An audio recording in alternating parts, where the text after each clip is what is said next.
sikit pengenalan. Perdagangan ni kita rekrut budak tu, iaitu kita ambil budak tu bekerja, lepas tu kita angkut ataupun pindah budak tu kepada suatu tempat, contohnya macam penjara lah biasanya. Kita pindahkan ni biasanya macam kegiatan penculikan lah.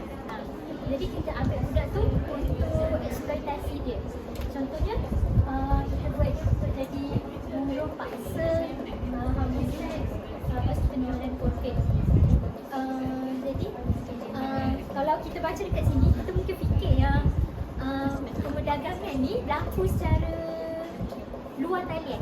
Tapi sebenarnya kalau ikut laporan antarabangsa, sebenarnya perdagangan ni dia berlaku dalam talian juga. Contohnya dalam media sosial lah.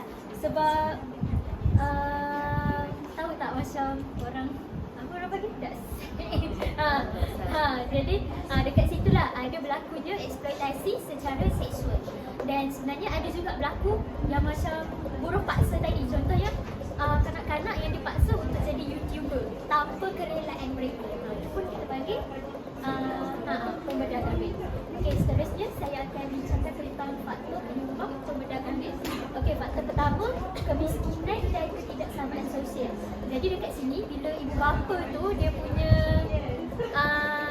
ekonomi dia tu tak stabil, jadi ada possibility dia suruh anak-anak dia ni bekerja. Macam kita biasa tengok lah, ada budak pakai maskot dan sebagainya. Itu sebenarnya eksploitasi.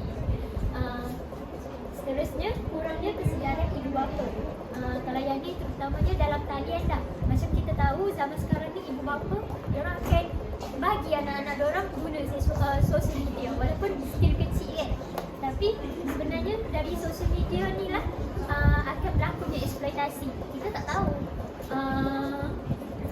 Biasanya eksploitasi ni akan berlaku di luar negara lah. Sebab apa? Kalau macam di negara kita, sebab kita punya agama rasmi, jadi dia punya aktiviti sosial tu masih terkawal. Kalau di luar negara, ada je ibu bapa ni dia gunakan anak dia tu untuk eksploitasi secara seksual. Dia jual lah gambar anak dia tu dan sebagainya. Lepas tu seterusnya, pengaruh teknologi dan media sosial.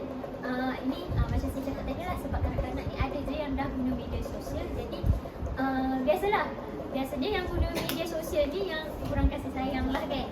Jadi diorang akan bergantung kepada perhatian orang yang lebih dewasa dekat internet tu. Lepas tu seterusnya, kelemahan sistem perlindungan. Kita cakap pasal undang-undang lah. Tapi macam kita tahu sekarang ni Malaysia pun dah tengah cuba untuk buat undang-undang kalau bawah umur 16 tahun ni tak boleh guna media sosial. Dan ada sekali kurang pendidikan keselamatan diri. Mungkin faktor ibu bapa lah yang tak didik anak diorang. Okey, seterusnya kita bincangkan tentang implikasi terhadap kesejahteraan dan perkembangan kanak-kanak. Jadi pertama, kesejahteraan fizikal dan emosi. Jadi bila kanak-kanak ni didagangkan, dia akan bagi kesan macam trauma, stres, kebimbangan dan kemurungan. Sebab benda ni berlaku bukan atas kerelaan mereka. Seterusnya, risiko penderaan fizikal dan seksual. Macam cakap tadi, mungkin kalau kanak-kanak tu dia tak nak dengar cakap ibu bapa dia, macam contoh dia tak nak buat pun video YouTube apa semua tu, ada possibility ibu bapa dia akan cederakan dia. Dan ada sekali gangguan tidur dan kesihatan. Seterusnya, perkembangan sosial. Kanak-kanak tu akan hilang kepercayaan kepada orang dewasa. Lepas tu suka hilang hubungan sosial yang sihat dan bertingkah laku agresif atau menarik diri. Ketiga, perkembangan kognitif dan pendidikan. Kanak-kanak yang contohnya yang dia bekerja ni, jadi dia akan possibility dia untuk terlepas daripada pergi sekolah dan sebagainya. Dan akhir sekali, potensi masa depan. Dah kalau dia tak pergi sekolah, of course lah dia punya pendidikan tu tercicir. Jadi dia akan ketinggalan lah. Masa depan pun gelap. Okey, seterusnya kita bergerak kepada strategi, aktiviti dan intervensi. Untuk taskbar, kita fokuskan kepada perlindungan asas dan keselamatan. Sebab kita tak bolehlah ajar lebih-lebih dekat kanak-kanak taskbar ni. Kita tak ada kefahaman yang tinggi pun. Jadi strategi yang pertama, kita boleh ajar tentang sentuhan selamat dan pelibatan ibu bapa. Ibu bapa tu sendirilah kena jaga anak dia. Seterusnya, aktiviti kreatif, contohnya aktiviti boneka tangan. Untuk ajar, jangan ikut orang yang tak dikenali. Dan akhir sekali, intervensi, guru tu bagi latihan tentang perlindungan.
statistik kes Malaysia mempunyai sekitar 9.03 juta kanak-kanak. Maksudnya populasi dekat Malaysia ni paling ramai, maksudnya jumlah besar dia tu adalah kanak-kanak.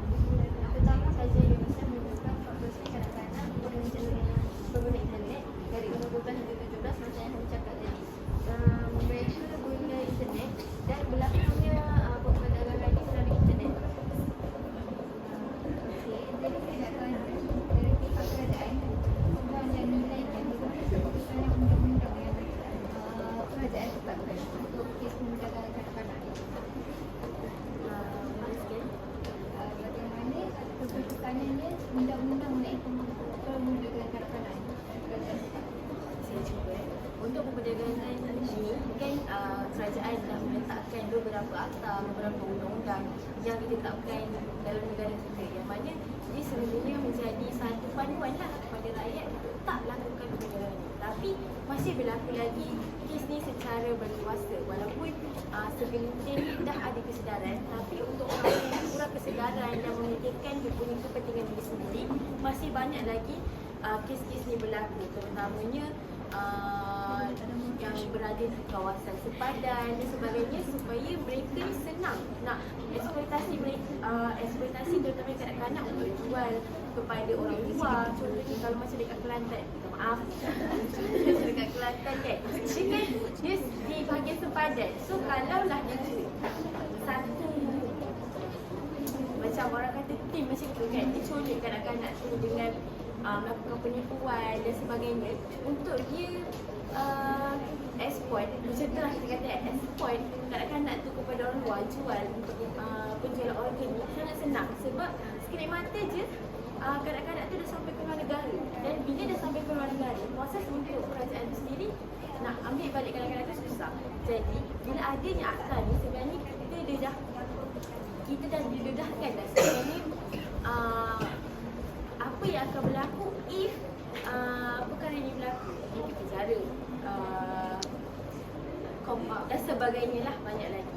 Jadi akta ni sendiri dia dah banyak membantu untuk mengurangkan kes dan berbanding luar negara. Sekiranya kalau akta ni kita tak ditekankan, tak Kepada rakyat-rakyat yang dia tak cari yang okey. Untuk kita sebenarnya bagi tahu dekat semua orang tentang akta ni lah. Okey, so kita boleh